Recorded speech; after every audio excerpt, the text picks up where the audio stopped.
अस्सलाम YouTube family, welcome back to my channel. तो आज की इस वीडियो में दिल है कि मानता नहीं नावल का हम नेक्स्ट पार्ट स्टार्ट करते हैं। तो वीडियो को स्टार्ट करने से पहले हमेशा की तरह एक छोटी सी रिक्वेस्ट है कि वीडियो को लाइक कर दें और चैनल को सब्सक्राइब कर दें और अपना कमेंट ज़रूर ड्रॉप किया करें ताकि हमें भी पता हो कि आपको इस नावल में इंटरेस्ट हो रहा है या नहीं। अगर आप अपना कमेंट ड्रॉप कर देते हैं तो इससे हमें भी पता चल जाएगा, और अगर आपको नावल नहीं अच्छा लग रहा तो हम नावल चेंज भी कर सकते हैं। मोमना हैरत से खुले मुंह से इसे देख रही थी, जिसके मुंह में मोमी के सामने देखकर पूरा खुल चुका था। तुम, दोनों ने एक साथ कहा। चोर कहीं के गाड़ी से दिल नहीं भरा था जो अब लोगों के घर में भी चोरियां करनी शुरू कर दी तुमने। मोमना ने कमर पर हाथ रखते हुए खुशगमी लहजे में कहा, जिसने खुद को चोर कहला जाने पर इसे गुस्से से घूरा था। लेकिन तुम जानते नहीं हो तुम्हारा पाला किससे पड़ा है। मोमना ने मुस्कुराते हुए कहा, किससे पड़ा है? इसने इसने इससे पूछा। द ब्लैक बेल्ट एमसी, मोमना ने फखर से इसे कहा, जिसका बाजू मरोड़ते हुए इसकी पूंछ से लगाया था, जिससे इसकी चीख बेसाख्ता निकली थी। चोरी खुद करते हो और फंसाते दूसरे मासूम लोगों को हो। हाँ, तुम्हारी तो मैं हड्डी पसली एक एक कर दूंगा, सिंगल पसली कहेंगी। मोमना ने कहते ही खींचकर मुक्का इसकी नाक पर मारा। आखिर मोमना को कभी ना कभी तो एक ब्लैक बेल्ट का इस्तेमाल करने का मौका तो मिलना चाहिए था। छोड़ो मुझे जंगली कहीं की। इसने मोमना के कंधे पर हाथ रखकर इसे धक्का दिया और सामने से आते वजूद के गले लगा। पारस, अच्छा हुआ आपने इसे पकड़ लिया। मैं तो आज इन्हें नहीं छोड़ूंगी। मोमना ने मुक्का तानते हुए पारस से कहा, जो इसे ही खुशगमीन नज़रों से घूर रहा था। भाई, बचाए मुझे इस रेसलिंग बॉक्सर से। रेहान ने पारस के पीछे छुपते हुए रूहानी आवाज़ में कहा। ठहर जा बच्चू, तुझे तो मैं बताती हूँ। मोमना, बिहेव योर सेल्फ, ये क्या तरीका है और क्यों मारी हो तुम इस मासूम को? पारस ने मुक्का बनाते हुए मोमना का हाथ पकड़ते हुए इसे डांटते हुए कहा। मासूम और ये? मोमना ने हैरत से रेहान की तरफ उंगली करते हुए पारस से पूछा, जबकि रेहान ये सोच कर रह गया कि ये लड़की इसके घर में क्या कर रही है।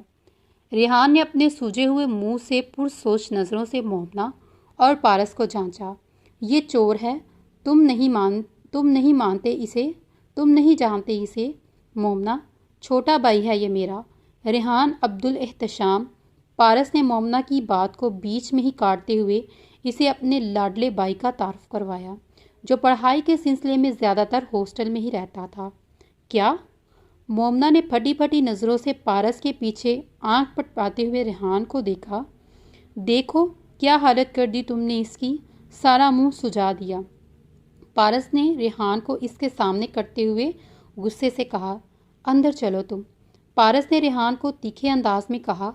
रेहान जल्दी से अंदर की तरफ बढ़ा और पीछे मोमना भी मुंह बसोरे हाल में आई।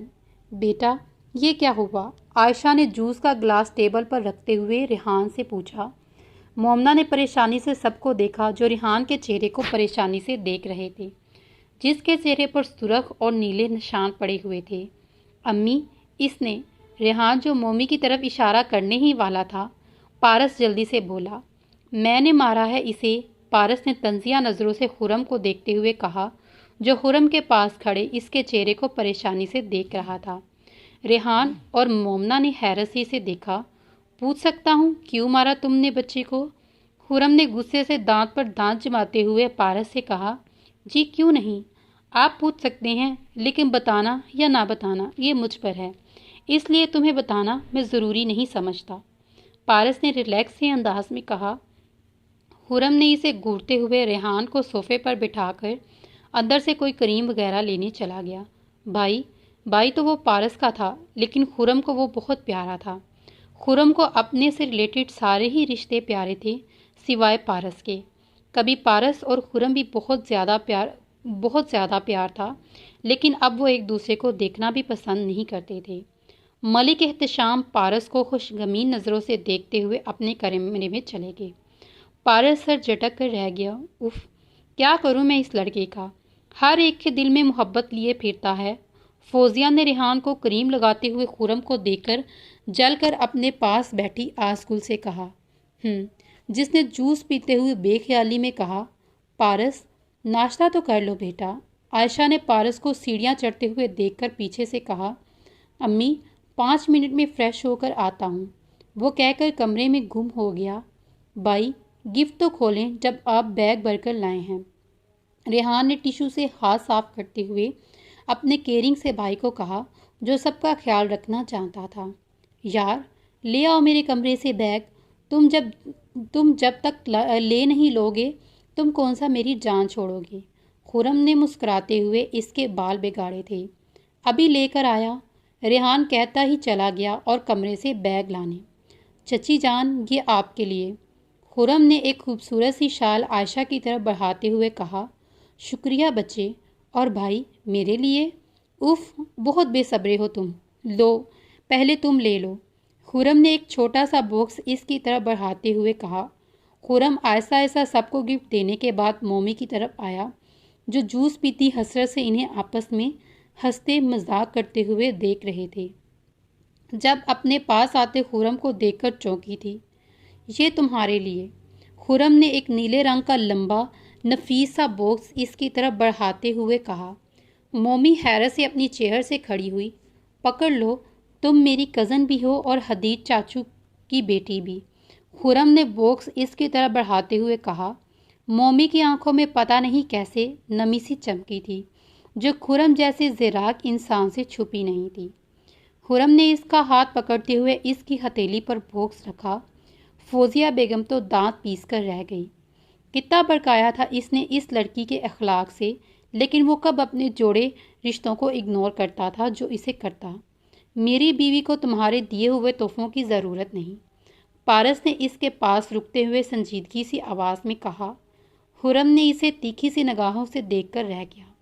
मोमना आप वापस करो इन तोहफे को, पारस ने मोमना के पास रुकते हुए कहा। मोमना ने की नज़र पारस से होती हुई खुरम पर आई और फिर जैसे ठहर सी गई, जो पॉकेट में हाथ घुसाए दोनों को संजीदगी से देख रहा था। मैं ये गिफ्ट तुम्हारी बीवी के लिए नहीं, अपने चाचू की बेटी के लिए लाया हूँ, खुरम ने मुस्कुराते हुए वापस पलटते हुए कहा। पारस सर चटक कर चेयर घसीट कर बैठ गया। भाई क्या लेंगे? अर्शगुल ने किचन से हाल में आते हुए इससे पूछा। इस मीठी सी आवाज़ पर खुरम ने पलट कर इसे देखा, जिसे देखने के लिए वो सुबह से आंखें तरस गई थी। वो वाइट शलवार कमीज़ पहने ऊपर ब्लैक शॉल ओढ़े खुरम को अपने अंदर घुसती हुई महसूस हुई। जिसने एक बार भी खुरम की तरफ नज़र उठाकर नहीं देखा था। जो बनाया है ले आओ, I am already too late, Paras ने कहकर मोमी को देखा जो इसे ही देख रही थी। क्या? पारस ने सवालिया नज़रों से इससे पूछा। मुझे एंगेजमेंट रिंग आज ही चाहिए, मोमना ने खुफ्तगी से इसे देखते हुए कहा। मोमना आप बड़ी हो चुकी हैं, पारस ने जूस का गिलास अड्यालते हुए मोमना को कहा। मोमना ने अपने मगरूर से शोहर को घूरा, जो इसे एक रिंग के लिए ऐसे जलील कर रहा था। I know I am grow up, you don't need to remind me. Ring तो मुझे चाहिए ही चाहिए, मोमना ने धीमी सी आवाज़ में इसे घूरा। पारस ने जूस पीते हुए इसे देखता रह गया, जैसे इसकी बात को चुटकियों में उड़ा रहा हो। ये ले भाई, गरम गरम नाश्ता, अर्श ने इसके आगे नाश्ते की ट्रे रखते हुए कहा।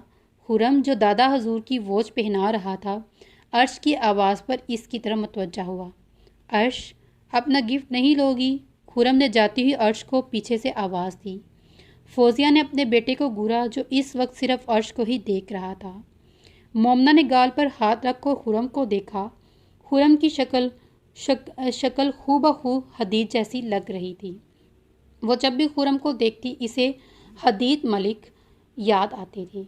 वो हसरत से इसकी तरफ देखकर रह गई। जब पारस ने इसे घूरा और फिर एक नज़र खुरम पर डाली, जो हाथ में एक छोटा सा शॉपिंग बैग पकड़े अर्शगुल की तरफ बढ़ा रहा था। पारस ने अब की दफ़ा मोमी के पैर पर पैर मारा, जो अपने शोहर को तो कभी ऐसे नहीं देखती थी, जैसे खुरम की तरफ नज़र टिकाए हुए बैठी थी।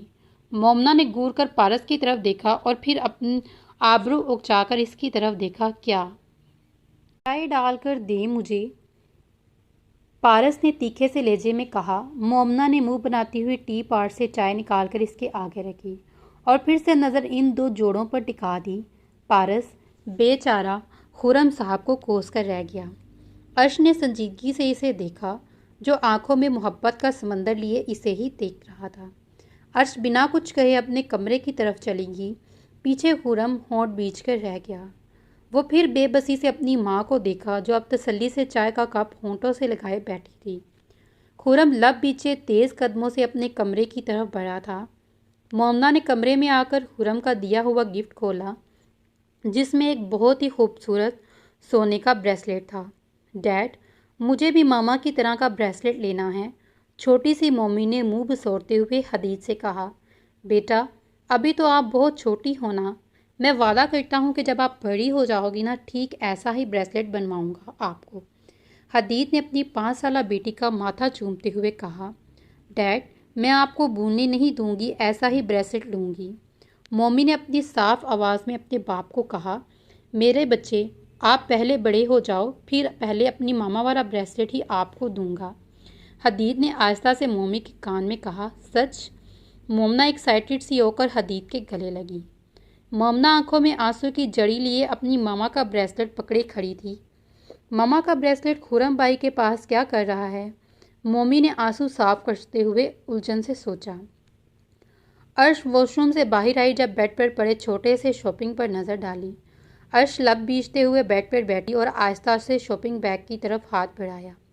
जब वो 2 हाथों ने एक हाथ को अपने हाथ में कैद किया, अर्शगुल ने चौंक और मजबूत हाथों से अपने कैद हाथों को देखा और फिर होठों को बीजते हुए इसके चेहरे की तरफ, जो ब्लैक सूट में मलबूस इसे तीखी नज़रों से देख रहा था। क्यों आए हैं आप मेरे कमरे में? अर्श ने हाथ छटलाते हुए कहा। अपनी बीवी के कमरे में आया हूँ, तो इसलिए मुझे तुमसे इजाज़त की ज़रूरत नहीं। खुर्रम ने इसके साथ बेड पर बैठते हुए संजीदगी से कहा। अच्छा, कैसी बीवी? वो बीवी जिसे आपकी अम्मी दिन में कई मरतबा तलाक की धमकी देती है? अर्श ने मुस्कुराते हुए तंजिया लहजे में कहा। खुर्रम ने खड़े होते हुए इसका रुख अपनी तरफ किया। अम्मी धमकी देती है ना, कभी मेरे मुंह से सुना है? खुर्रम ने इसका चेहरा हाथ के प्यालों में लेते हुए कहा। हाँ, आपने तो कभी नहीं कहा, लेकिन ये तो सब जानते हैं ना कि आपने आज तक अपनी अम्मी की कोई बात नहीं टाली। अर्श ने इसके चेहरे पर नज़रें जमाते हुए कहा और खुर्रम मुस्कुराया। हाँ, और एक इस बात के अलावा इंशाल्लाह कभी नहीं टालूंगा। अर्श, मेरी ज़िंदगी में तुम सबकी अपनी अपनी अहमियत है। खुर्रम ने इसके माथे को अपने होंठों से छूते हुए मजबूत से लहजे में कहा। प्लीज़ चाहिए आप यहाँ से। अभी आपकी अम्मी आ गई तो वो आपको तो कुछ नहीं कहेंगी, लेकिन मुझे 100 बातें सुनाएंगी। अर्श ने दरवाजे की तरफ देखते हुए इससे कहा, जिसके नकूश इसकी बात पर तने थे।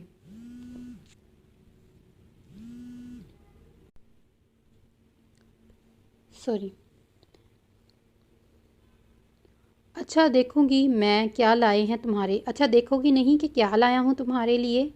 खुर्रम ने कहकर बेड पर पड़ा बैग इसके हाथों में देते हुए कहा। अर्श ने आहिस्ता से बैग खोला, जिसमें परफ्यूम की नहायत खूबसूरत शेप वाली बोतल थी। तुम्हें बहुत पसंद है ना ऐसी की इसकी खुशबू? खुर्रम ने इसे अपनी तरफ देखते हुए कहा। नहीं, मुझे इसकी खुशबू नहीं पसंद। खुर्रम ने हैरत से इसे देखा। मुझे इसकी खुशबू तब अच्छी लगती है जब ये आपके वजूद का हिस्सा बनती है, ना कि इसकी खुशबू। अर्श ने कहते हुए नज़रें इसके साकत से चेहरे पर जमाईं, फिर आहिस्ता से इससे लगती हुई कमरे से बाहर चलेगी और पीछे खुर्रम अपने इर्द गिर्द फैली इसकी खुशबू को ढूंढता ही रह गया। मोमना अपने कमरे से बाहर निकल रही थी जब सामने से आते रेहान को देखकर रुकी। वो भी अपने सामने खड़ी इस बला को देखकर वहीं रुक गया। मोमना इसे घूरती हुई इसके पास आई। अब क्यों घूर रही हो? मार तो लिया है आपने। रेहान ने इसे खुद को घूरते हुए कहा। हाँ, लेकिन तुमसे बदला अधूरा है मेरा अभी भी। क्या मतलब, अभी भी आपका बदला रहता है? रेहान ने हैरानगी से इससे पूछा। हाँ जी बच्चू, मैं तो तुम्हें जब तक मार मार कर बर्ता ना बना दूँ तब तक मेरी जान को सुकून नहीं मिलेगा। मोमना ने मुंह बनाते हुए लाचार से लहजे में कहा। रेहान ने थूक निगलते हुए इस लड़ाका लड़की को देखा, जो मुस्कुराते हुए इसी की तरफ देख रही थी। मैं पारस बाईजू को बता दूंगा अगर आपने मुझे टच भी किया। रेहान ने सुर्ख चेहरे से इसे धमकी दी। मेरी बला से जिसे मर्जी बताओ फिर। और एक बात और याद रखना, मोमना से पंगा नोट चंगा। मोमना कहती हुई वहाँ से निकल गई, जबकि पीछे रेहान इस मनहूस कड़ी को कोस रहा था जब इसका वास्ता MC the great black belt से हुआ था। आयशा, शादी को कितने ही दिन रह गए हैं जो तुम कोई तैयारी नहीं कर रही? फौजिया ने लाउंज में बैठी आयशा से अपने तीखे से लहजे में कहा। आयशा बेगम ने परेशानी से अपनी तरफ खुशगमी नज़रों से देखती हुई फौजिया को कहा और फिर बोली, नहीं, तैयारी तो करेंगे, आखिर तैयारी के बिना तो शादी नहीं होगी ना। आयशा ने मुस्नुई से मुस्कुराते हुए फौजिया से कहा। हाँ तो फिर तैयारी कर लो, कल कपड़े वगैरह की शॉपिंग पर चलते हैं, फौजिया कहती हुई चली गई। जबकि पीलर के पास खड़ी मोमी ने मुक्का बनाकर हथेली पर मारते हुए फौजिया की पुश्त को घूरा। मेरे शोहर को छीनने के बारे में प्लानिंग कर रही हो ना दोनों माँ बेटी, जो दी MC ब्लैक बेल्ट को होने नहीं देगी। मोमना ने मुंह बनाते हुए गाल पर उंगली बजाते हुए कहा और फिर अंदर आते खुरम को देखकर मुस्कुराई। कदम बेसाख्ता इसकी तरफ बढ़े थे जो इसे अपनी तरफ आता देखकर वहीं रुका था। मुझे आपसे एक बात पूछनी है, मोमना ने उंगलियां मरोड़ते हुए खुरम की तरफ देखकर कहा। अगर तुम गिफ्ट के बारे में पूछना चाहती हो तो कोई फ़ायदा नहीं, मैं तुम्हें नहीं बताऊंगा, खुरम ने संजीदा से लहजे में कहा। तो फिर जाते जाते एक बात तो बताते जाएं। मोमना ने इसे आगे बढ़ते देखकर बेसाख्ता इससे कहा। खुरम पलटा नहीं लेकिन रुक जरूर गया था। आपसे मुझे डैड की खुशबू क्यों आती है? मोमना ने इसके सामने आते हुए उलझते हुए पूछा। खुरम ने साकत नज़रों से अपने सामने खड़ी छोटी सी लड़की को देखा। कुछ ही देर अपनी तरफ देखती मोमी को देखकर तेज़ कदमों से वो आगे बढ़ गया। मोमना ने होंठ बीचते हुए इसकी पुश्त को देखा और फिर अपने कदम बाहर की तरफ ला दिए। एक गिलास पानी प्लीज़, खुरम ने किचन में पुश्त किए प्याज काटती हुई अर्श से कहा। अर्श ने बेसाख्ता इसकी तरफ देखा। खुरम वाइट शर्ट और ब्लैक पैंट में हाथ पॉकेट में डाले किचन के दरवाजे से टेक लगाए खड़ा था। अर्श ने सर हिलाते हुए फ्रिज से ठंडे पानी की बोतल निकालकर गिलास में पानी डालकर इसकी तरफ बढ़ाया, जिसे खुरम ने मोहब्बत से थामकर होंठों से लगाया था। ये तुम्हारे लिए। खुरम ने इसका हाथ थामकर इस पर छोटा सा बॉक्स रखा। ये किस लिए? बस ऐसे ही, तुमने पहला गिफ्ट लेने से इनकार कर दिया, खुरम धीमी सी मुस्कान से कहता हुआ चला गया। अर्श की नज़रों ने दूर तक इसका पीछा किया। जब तक वो नज़रों से परे नहीं हो गया तभी आसकुल किचन में आई। बहुत मोहब्बत करती हो ना मेरे भाई से? अर्श चुप रही। अगर मेरे भाई का साथ चाहती हो ना, अपने भाई को मेरा बना दो और मेरे भाई को, वरना मेरे भाई को भूल जाओ। आसकुल कहती अर्श के पास पड़ी सलाद की प्लेट पकड़ती मुस्कुराते हुए चली गई। पीछे अर्श नाइफ पकड़ती साकत सी रह गई। रेहान फुटबॉल खेल रहा था जब वहां मोमना की एंट्री हुई। मोमना कमर पर हाथ रखे इधर उधर उछलते फुटबॉल को हैरत से देख रही थी, लेकिन फिर सामने से आते पारस को देखकर इसकी तरफ दौड़ी। पारस, मुझे ना फुटबॉल खेलना है, मोमना ने फुटबॉल की तरफ उंगली करते हुए बच्चों की तरह कहा। पारस ने ग्लासेस उतारकर पहले मोमना को और फिर दूर खेलते हुए रेहान को देखा। मोमना ने मुंह बसोड़ते हुए इसे देखा। 1 मिनट होल्ड करो, पारस ने कान से लगाए हुए फ़ोन में किसी से कहा और फिर मोमना की तरफ देखा। रेहान, पारस ने मोमना की तरफ देखते हुए कहा। जी भाई। रेहान बाल हाथ में पकड़े हुए इनके पास आया। तुम्हारे पास इन फजूल एक्टिविटी के अलावा और कोई काम नहीं है? पारस ने इसे डांटते हुए कहा। भाई, रेहान ने इजताती आवाज़ कही। क्या भाई? हाँ जाओ, जाकर बुक्स निकालो, मैं आ रहा हूँ और आइंदा तुम मुझे यहाँ खेलते हुए नज़र नहीं आओ। रेहान ने कुछ देर तो खशमीन नज़रों से मोमना को देखा जो हैरत से पारस की तरफ देख रही थी। इंशाल्लाह मैं आपको और लोगों को यहीं खेलते ही नज़र आऊँगा, रेहान ने दोनों को घूरते हुए कहा और फिर पैर चटकते हुए अंदर चला गया। हाँ दिल, बोलो क्या कह रही हो? पारस फ़ोन को दोबारा कान से लगाए अंदर की तरफ बढ़ा। पीछे मोमी मुंह खोले दोनों भाइयों को जाता हुआ देख रही थी। ये क्या था? मोमना हैरत और गुस्से से बड़बड़ाकर रह गई। मोमना, चूड़ियाँ पहनोगी? वो सब चूड़ियों वालों के पास बैठी थी और अपने अपने कपड़ों से मिलती जुलती चूड़ियाँ पहन रही थी। जब मोमना हाल में आई, अर्श के कहने पर मोमना मुस्कुराई। नहीं, मैंने तो ज़िंदगी में कभी चूड़ियाँ नहीं पहनी।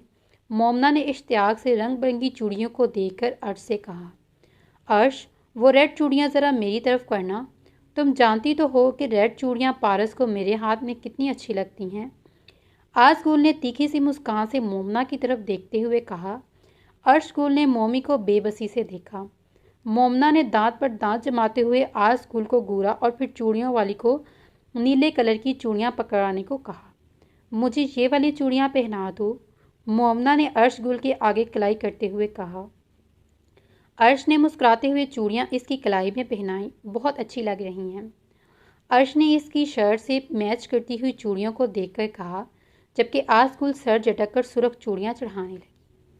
मोमना मुस्कुराती हुई रूम में आई जहाँ पारस एक फाइल का मुतालिया कर रहा था। मोमना ने जानबूझकर कलाई हिलाई ताकि पारस मुतवज्जा हो। अपनी कोशिश में कामयाब भी हुई। पारस ने इसे देखकर दोबारा नज़रें फाइल पर मरकूज की। मोमना ने लब बीच कर इसे घूरा और फिर जानबूझकर चीज़ों से छेड़खानी करने लगी। चूड़ियाँ खन खन करने लगी, लेकिन पारस ने कानों में हैंडफ्री लगाए हुए था, इसलिए वो चूड़ियों की आवाज़ नहीं सुन सका। मोमना की चूड़ियों की खनकान इस तक नहीं पहुंची। उफ, कैसा इंसान है। पराई लड़की आसकुल की कैसे तारीफ करता है और मुझे तो देखता ही नहीं। मोमना ने नाखून चबाते हुए सोचा और फिर गुस्से से फाइल इसके हाथ से छीनकर दूर फेंकी, जिससे पारस ने चौंक कर मोमी को देखा और फिर अपनी फाइल के बिखरे वर्क। ये कैसी हरकत है? तुम्हें पता है ना कितनी इम्पोर्टेंट है ये फाइल? ये क्या हरकत है? तुम्हें पता है कितनी इम्पोर्टेंट फाइल है? लेकिन आपको शरारतों से फुर्सत मिले तब ना। अभी मैंने तरतीब से सारी फाइल कागज़ में लगाई थी और तुमने एक पल में मेरी सारी मेहनत पर पानी फेर दिया। अभी इस फाइल को मुझे आईजी साहब से डिस्कस करना था, लेकिन पारस ने इसे डांटते हुए कहा, इसे अभी मीटिंग के लिए जाना था। लेकिन मोमना बीबी ने सारे किए पर पानी फेर दिया। मोमना ने सुर्ख होती नाक और आंखों में इससे देखा और फिर पलटकर कमरे से जाते वक्त दरवाजे के पास पड़े टेबल्स पर इसके चार्जर पर लगा फ़ोन हाथ मारकर गिराना नहीं भूली थी। पारस पीछे अफसोस से सर हिलाता हुआ होंठ बीच कर रह गया। अब वो कर भी क्या सकता था बेचारा, दांत पीसने के अलावा। मोमना सीढ़ियों पर बैठी आंसू बहा रही थी जब खुरम को कॉरिडोर से आते हुए देखा। मोमना भागती हुई इसके पास आई। खुरम ने सुर्ख चेहरे लिए मोमी को देखा। क्या हुआ? खुरम ने इसके आंसू देखकर बेसाख्ता पूछा। मुझे पारस ने डांटा, मोमी ने इसकी शिकायत लगाई। वो ना चाहते हुए भी इसकी सिम्मत खींचती हुई चलेगी। क्यों? खुरम ने आंखों से ग्लासेस उतारते हुए नागवारगी से पूछा। पता नहीं क्यों, मैंने तो कोई काम भी ख़राब नहीं किया, फिर भी डांट दिया, मुझे यूँ कमरे से भी निकाल दिया। मोमना ने मुंह बसोड़ते हुए मासूमियत के सारे रिकॉर्ड तोड़ दिए। खुरम ने सर हिलाकर और फिर जेब में हाथ डालकर एक चॉकलेट बरामद की। ये तुम्हारे लिए। खुरम ने चॉकलेट इसे देते हुए कहा और फिर दोबारा ग्लासेस लगाते हुए चला गया। मोमना मुस्कुराई और फिर सीढ़ियों पर वर्दी में मलबूस पारस को देखा, जो इसे ही संजीदगी से देख रहा था। मोमना ने जवाबन मुंह बनाते हुए चॉकलेट खा ली और मुंह में डाली। पारस इसे खुशगमीन नज़रों से देखते ही रह गया और फिर मोमना इसे घूरती हुई अर्श के कमरे में चली गई। आए गुल, मोमना ने आए गुल को पुकारा। हाँ, आए गुल ने इसकी तरफ आते हुए कहा। आयशा आंटी कहाँ है? मोमना ने पूछा। वो तो आसकुल और फौजिया ताई के साथ शॉपिंग पर गई हैं, आए गुल ने मायनी केस से कहते हुए चलेगी। मोमना ने गहरा सांस लिया और अपने कमरे में चली गई। एमसी कुछ करो, अरहम से शादी करने से बेहतर है मर जाए, किरण ने झुंझलाकर कहा। तुम परेशान ना हो, खिज़र ने कोई राब्ता किया? किरण ने होंठ चबाते हुए गुस्से पर काबू किया। नहीं हो सकता है वो यही किरण सिर्फ यही कह सकी। अच्छा, तुम परेशान ना हो, कुछ ना कुछ तो मैं करूँगी। अर्श जैसे ही नीचे आई, फौजिया बेगम खुरम को आसकुल के लिए लाए गए जेवरात और बाकी चीज़ें दिखाती हुई नजर आईं। अम्मी, हमारी आस को रिश्तों की कमी है जो हम ज़बरदस्ती इसे किसी के गले बांध रहे हैं। प्लीज़ आप एक बार सोच लें। खुरम ने सब चीज़ों को बेदिली से देखते हुए कहा। मेरी आसकुल जैसी मेरी ख़ानदान में ढूंढ कर तो दिखाओ। इसे रिश्तों की कोई कमी नहीं, लेकिन इस कमबख्त का दिल तो पारस पर ही आया है। वो कहाँ किसी और के लिए मानती है। फौजिया ने गहरी सांस लेते हुए चीज़ें समेटते हुए कहा। खुर्रम की नज़रें सीढ़ी पर उतरती हुई अर्श पर पड़ी। अर्श, मेरे लिए कॉफ़ी बना दो। अर्श जो पलटने लगी थी खुर्रम की फरमाइश पर रुकी। तो चलिए फ्रेंड्स, अब इस नावल को यहाँ पे ख़त्म कर देते हैं क्योंकि नमाज का भी टाइम होने वाला है।